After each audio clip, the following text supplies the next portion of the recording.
As 2026 dawned, Iran's streets erupted, not in celebration, but in protest. The air was thick with tension and uncertainty, as the first days of the new year brought not hope, but a sense of collective frustration. In the darkness, bonfires flickered, casting long shadows over faces, determined to be seen and heard. The city of Tehran, usually bustling with life, now echoed with the chants of thousands demanding change, their voices rising above the hum of unrest. The spark came from Tehran's bazaars where shopkeepers, once regime loyalists, shuttered their stores in outrage over the rial's collapse. These merchants, who had for decades formed the economic backbone of the city, now found themselves unable to keep their businesses afloat. The collapse of the currency meant that goods became unaffordable, shelves went unstocked, and livelihoods were threatened. Their decision to close their shops was not just an act of economic desperation, but a powerful political statement, a signal that even those who once supported the regime could no longer bear the cost of its failures. What began as economic desperation spread like wildfire. Within a week, protests ignited in over 100 locations across the country. From the bustling streets of Isfahan to the industrial heart of Mashhad, and even in the quiet corners of provincial towns, people poured into the streets. Social media buzzed with images and videos, amplifying the movement and connecting distant communities in a shared struggle. The sense of isolation faded as Iranians realized they were not alone in their anger and grief.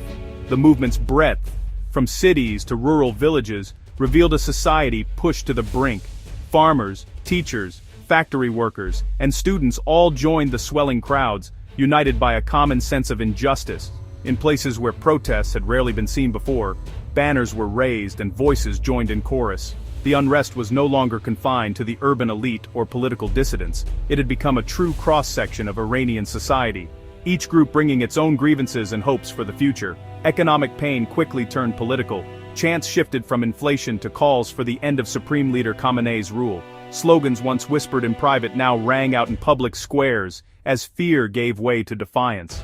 The regime's symbols, once untouchable, became targets of anger. Protesters demanded not just relief from hardship, but a fundamental change in leadership and direction. The protests had evolved from a reaction to economic crisis into a direct challenge to the very core of the Islamic Republic's authority. The regime now faces a challenge not just from students and activists, but from the very backbone of its traditional support. Elderly men and women, respected shopkeepers, and entire families took to the streets, their presence lending legitimacy and gravity to the movement. For the first time in years, the government could not dismiss the unrest as the work of foreign agents or fringe radicals. The protesters represented the heart of Iranian society, those who had once been the regime's most reliable allies. Years of mismanagement and sanctions have left Iranians struggling for basics: food, medicine, hope. Long lines snaked outside pharmacies and grocery stores while parents worried about how to feed their children. The faces in the crowd told stories of exhaustion and quiet resilience, of dreams deferred and futures put on hold. The daily struggle for survival had become unbearable, fueling a sense of urgency that could no longer be contained. What started as a cry for relief has become a nationwide demand for change. Across Iran, the call for dignity, justice, and a better life now echoes from every corner. The spark that began in the bazaars has ignited a fire that refuses to be extinguished, as millions stand together, determined to shape their own destiny. The rial's freefall, over 1.4 million to the dollar, has devastated Iranian savings and livelihoods. Shopkeepers can't restock, families can't afford food, and stories of desperate measures like selling organs are tragically common. Years of corruption, sanctions, and failed policies have hollowed out the economy, pushing the middle class into poverty. The regime's promises ring hollow. The bazaar's shutdown signals even its loyalists have had enough. Visible inequality, elites thriving while most suffer, fuels public anger. For many, economic and political grievances are now inseparable. The system itself is seen as irredeemably broken.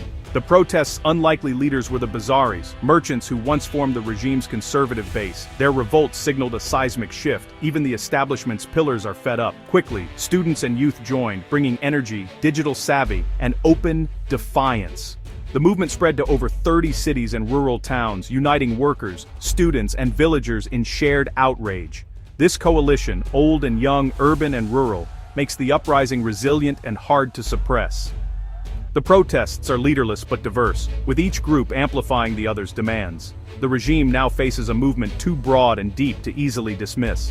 What began as frustration over rising prices and economic hardship has now transformed into a powerful movement demanding sweeping political change. Across Iran, ordinary citizens who once quietly endured inflation, joblessness, and a shrinking economy are now raising their voices in the streets, turning personal pain into collective action. Protesters now openly call for the downfall of the Islamic Republic, chanting "Death to the dictator" and "Woman, life, freedom." These slogans, once whispered in private, now ring out boldly in public squares, uniting people from all walks of life: students, workers, women, and even the elderly.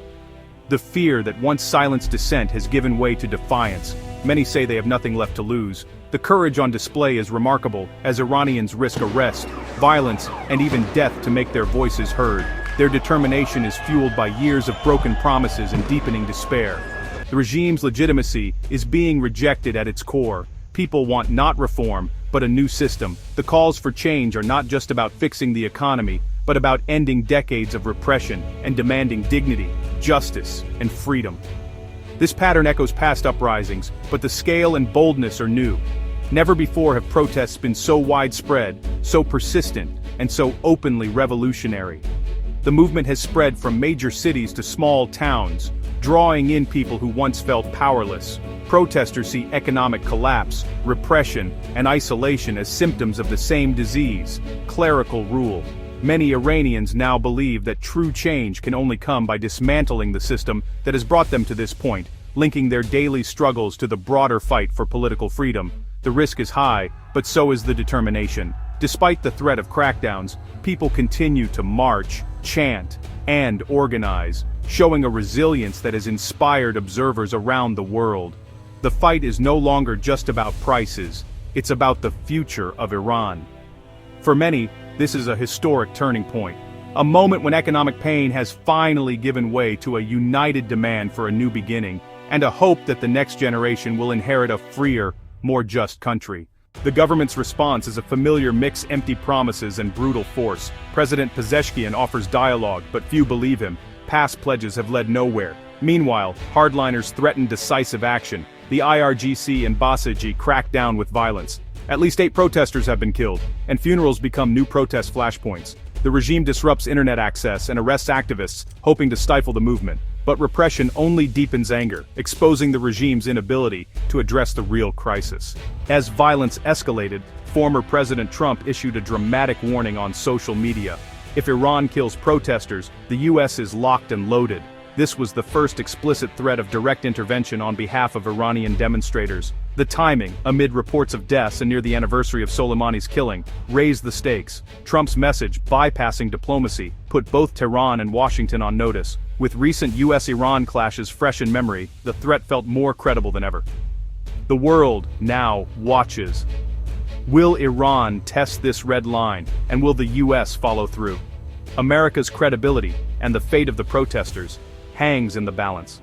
Tehran fired back, denouncing Trump's warning as foreign interference and vowing retaliation. Senior officials threatened US bases in the region, warning that intervention would destabilize the Middle East. The regime frames the protests as a foreign plot, hoping to rally nationalist sentiment and justify its crackdown.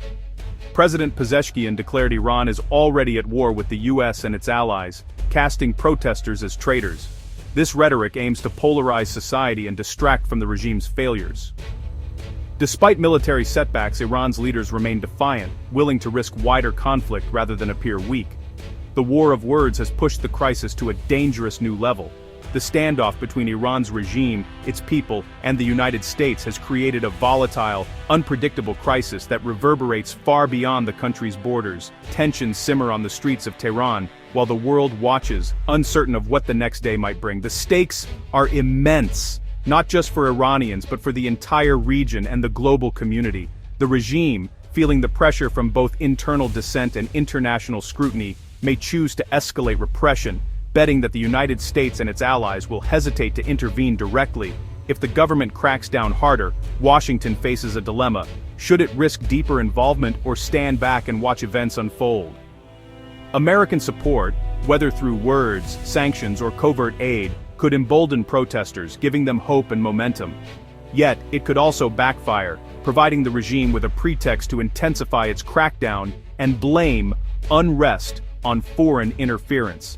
The line between encouragement and escalation is razor thin. The United States has a range of options, each fraught with risk. New economic sanctions could further isolate Iran, but also deepen the suffering of ordinary people. Cyber attacks might disrupt the regime's operations, but could provoke retaliation. Targeted military strikes, while demonstrating resolve, risk igniting a much larger conflict that could spiral out of control. A wider conflict could engulf the Middle East, threatening vital oil supplies, destabilizing neighboring countries, and sending shockwaves through global markets. The world economy, already fragile, could face new turmoil as investors react to every headline and every explosion. Yet, amid the uncertainty, one constant remains: the courage and determination of the Iranian people. Their resolve and unity in the face of adversity will ultimately shape the nation's future. Across cities and villages, Iranians are risking everything for a chance at change, forging bonds of solidarity that transcend fear. These protests mark a historic turning point. The outcome, whether it leads to greater freedom, deeper repression, or something entirely unexpected, remains uncertain. But the world is watching, and the choices made in the coming days will echo for generations. One thing is clear: the stakes for Iran, its people, and the world have never been higher. The next chapter is unwritten, and its consequences will be felt far beyond Iran's borders.